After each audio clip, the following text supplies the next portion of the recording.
அப்புறம் இன்னொன்னு சொல்லியிருந்தேன்னா அழகு விஜய் கட்சியில மிகப்பெரிய ஒரு சிக்கல் எழுந்திருக்குன்னு.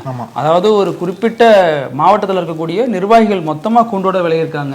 அது எந்த ஊர்னா அரியலூர் மாவட்டம் தாப்போடூர் ஒன்றியம் இருக்குல்ல, அதுக்கு பக்கத்துல கார்குடின்னு ஒரு கிராமம் இருக்கு. அந்த கிராமத்துல வசிச்சுட்டு வரவங்க தான் பிரியதர்ஷினி அப்படின்னு அவங்க பேரு. அவங்க தான் ஒன்றிய மகளிர் அணி நிர்வாகியா அங்க பணியாற்றிட்டு வராங்க. கட்சிக்காக நிறைய வேலை பார்த்ததா சொல்லப்படுது.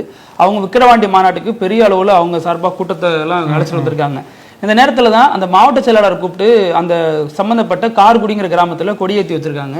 ஆனா அப்போதைக்கு மாவட்ட செயலாளர் சிவா அப்படிங்கிறவர் என்ன பண்ணிருக்காரு, வந்துட்டு இவங்களை கண்டுக்காமலே கொடியேற்றி வச்சுட்டு போயிருக்காரு. எப்பவுமே அரசியல்ல அந்த லோக்கல்ல பாலிடிக்ஸ் பண்றவங்களுக்கு உரிய மரியாதை அளிக்கப்படணும். அப்பதான் அவங்கள மத்தவங்க மதிப்பாங்க, அந்த ஊர்க்காரங்க மதிப்பாங்கிறது ஒரு அரசியல்ல எழுதப்படாத ஒரு விதியா தான் இருந்துட்டு வருது. அது எல்லா கட்சியும் பண்ணுவாங்க. திமுக அதிமுக இருந்து எல்லா கட்சியும் அதை ஃபாலோ பண்ணுவாங்க. அப்படி நீங்க ஃபாலோ பண்ணாம மதிக்காம போகும்பொழுது அவங்களுக்கு இயல்பாக ஒரு கோவம் வரும்ல. அந்த கோவத்தின் அடிப்படையில் அவர்கிட்ட போய் வாக்குவாதம் பண்ணி இது எப்படி எங்களை மதிக்காம போவீங்கன்னு சொல்லிட்டு கார்ல இருந்த கொடி கட்டி இருந்ததெல்லாம் பிச்சு போட்டாங்க, கையில இருந்த பேட்ச் எல்லாம் பிச்சு போட்டாங்க. அப்புறம் அந்த கொடி கம்பத்தெல்லாம் அந்த கொடி ஏற்றி வச்சாங்களா அதெல்லாம் இறக்கிட்டு இருக்காங்க. இதனால நாங்க இந்த நிர்வாகிகள் குழு மொத்தமா அந்த ஒன்றியத்திலிருந்து நாங்க கலைக்கிறோம் அப்படின்னு சொல்லிட்டு கூண்டோட விலகுறாங்க.